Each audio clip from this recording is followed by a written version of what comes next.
I want to start, Vijay, by tell me about this problem. I think, we've all had the experience as consumers where we pick up the phone and they ask us, I want to see, tell me my bank balance. Tell me how many trades I did this month. What's your name? What's your mother's maiden name? What's your social security number? Yep. How does that business work, and what problem are you trying to fix? Yeah, so that entire business where they're asking you questions to identify yourself is a really, really bad idea. One, because it frustrates you.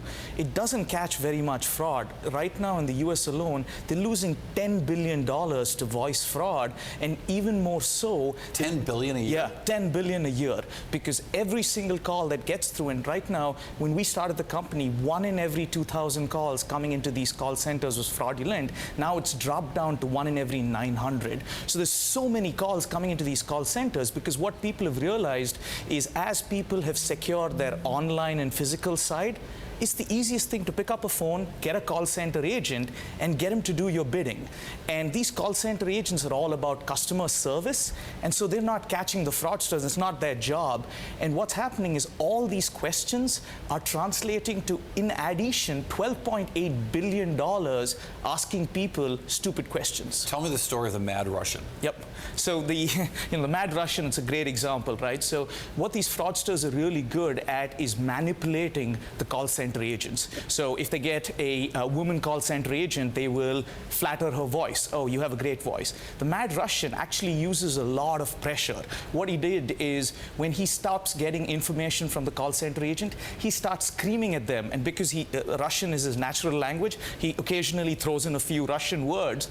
And there's this one call center agent who completely broke, told him every single transaction that the customer did, and then he said, thank you very much, hung up, called again, and said, please reset my online username and password. And she said, how do we know it's you? He listed out every single transaction, and then he finally wired $90,000 to a bank in England. It's an amazing story, and it shows you how pervasive this thing is. But John Chambers, how big is this business? This business, to me, is first very big in terms of the opportunity. You think about $22 billion being spent either in fraud or fraud prevention, and it upsets customers. You think, Cory, what the real takeaway is? It's going to become a digital world, 500 billion devices connected. What was the surprise to me is voice isn't the past, voice is the future. It's the platform for the future. This is the company that, in my opinion, is going to lead both in security and authentication. So it isn't just how do you prevent the fraud. They detect 80% of the fraud calls with less than 1% false positives.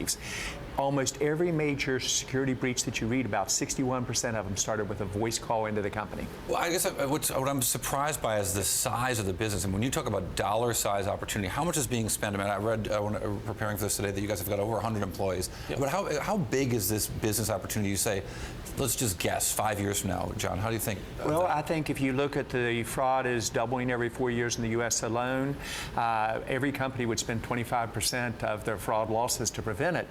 So I think it is huge in terms of the upside. They're doubling every year in terms of revenues. They have 8 of the top 10 banks already. What attracted to me is they're the #1 player in the industry.